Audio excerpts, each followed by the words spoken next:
Men is the brand new A24 release film exclusively in theaters, written and directed by Alex Garland, his third film after both Ex Machina and Annihilation. This film stars Jessie Buckley and Rory Kinnear.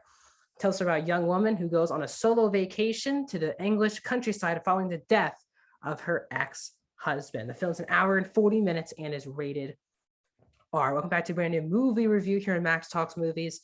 My name is Max Dinnerberg. If you're new to the channel, please subscribe, ring the bell, do more movie reviews like this every single day, including other TV show reviews, movie rankings, and box office breakdown show every single Monday. So let me know your thoughts in the comment section down below. Also, if you've seen this film, if you've not seen the film, also let me know in the comment section down below.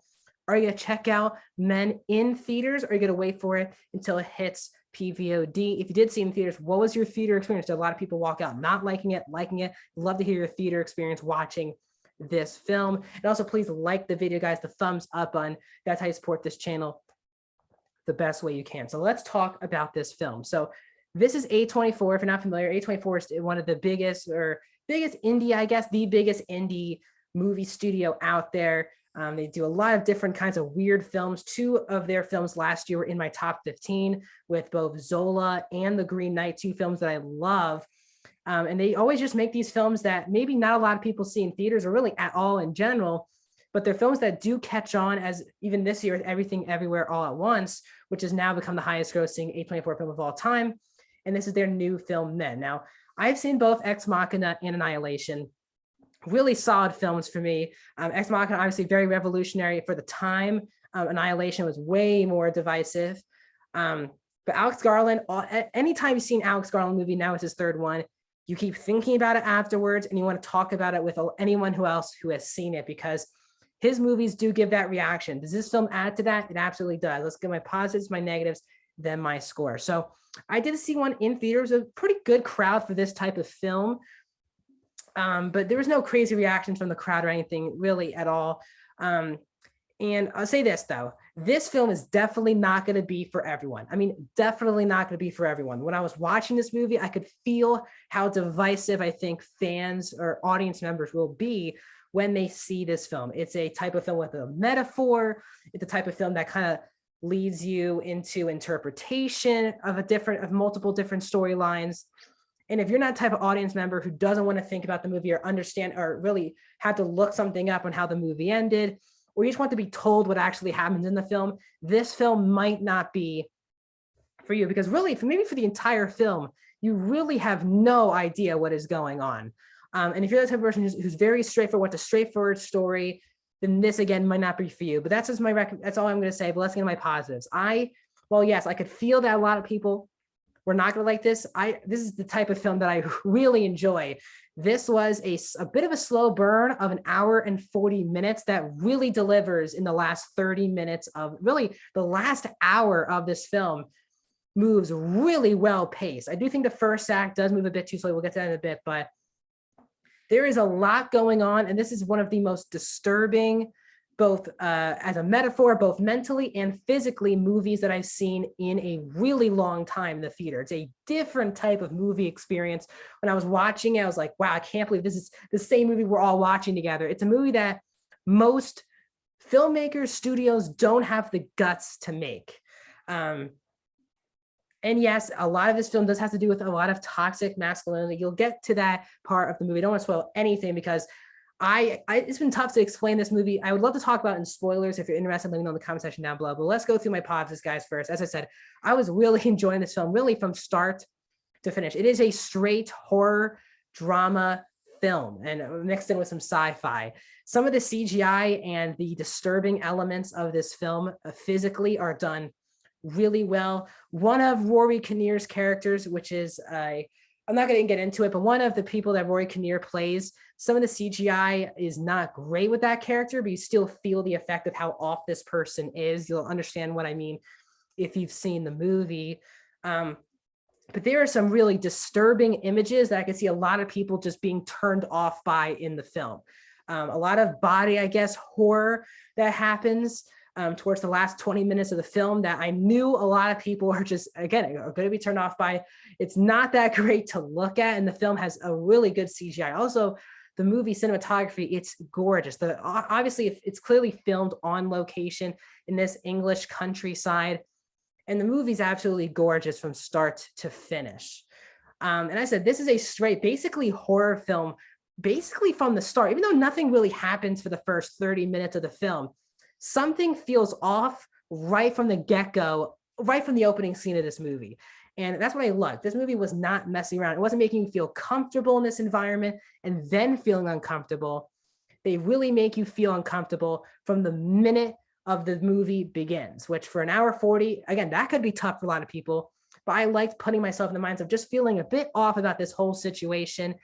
We have we have a multiple really great performances in a supporting role.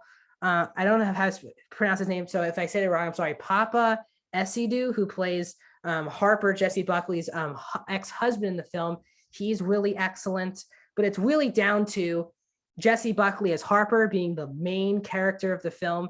Obviously, just coming off her Oscar nomination for The Lost Daughter. She's great once again in this film, and it really has a lot on her shoulders, not just with the dialogue, but also her reactions without dialogue. And the big chunks of the third act, she is not talking and just reacting to stuff that is happening around her. And it's a really fantastic performance. At times, you're not sure if she's a reliable narrator, unreliable narrator, but you're still taken by this character throughout the entire film. Rory Kinnear has a pretty big job here in this film, and I don't want to get into it because it's not in the synopsis. So I know there's pictures of it. He's in the poster. I don't want to get into what his character is or characters, but he is clearly both having it's a really sinister performance. He's doing multiple different characters. I don't want to get into why he has multiple different characters in the film. You'll quickly realize he's basically playing a lot of different people who are in this situation. He's really good. I've never really seen him in this big of a role. Really just seen him in the Bond films as a very supporting role. The last four Daniel Craig Bond films, but he's clearly having both a very fun time playing a couple of these over-the-top characters, but also they each feel really dark, and you're just not really into any of the characters that he is playing. And it's not a multiple personality. He's literally playing different people, and he's fantastic as well. But really, it's on the shoulders of convincing you of how bad the situation is, not just of, yes, the metaphor of what the movie is, but the performances that really carry this film, which is by Jessie Buckley and Rory Kinnear. As a really disturbing imagery and two great performances. Nothing too scary, I would say. More the images are kind of the scary part of the film. There are no jump scares, anything like that. But I really respected this film from start to finish, and including the last 30 minutes, I know are going to be very divisive. They worked for me. I could not believe what I was watching for the first 30 minutes. It was weird. The opening, like 30, 45 minutes, I was like, this is kind of taking a long time. And the second and third act like move, and you're like, oh wow, the movie's already over. It's such a weird thing that you don't experience watching a movie that I did want to bring up here. But let's get into some of my critiques that I do have with the film. As I said, the first act for me is just a little bit way too slow. It takes a little too long getting into the setup of the movie because they're really focusing, as they should be, on this marriage gone wrong with Harper and James. But for me, it does take a bit too long to get into revealing what the movie is.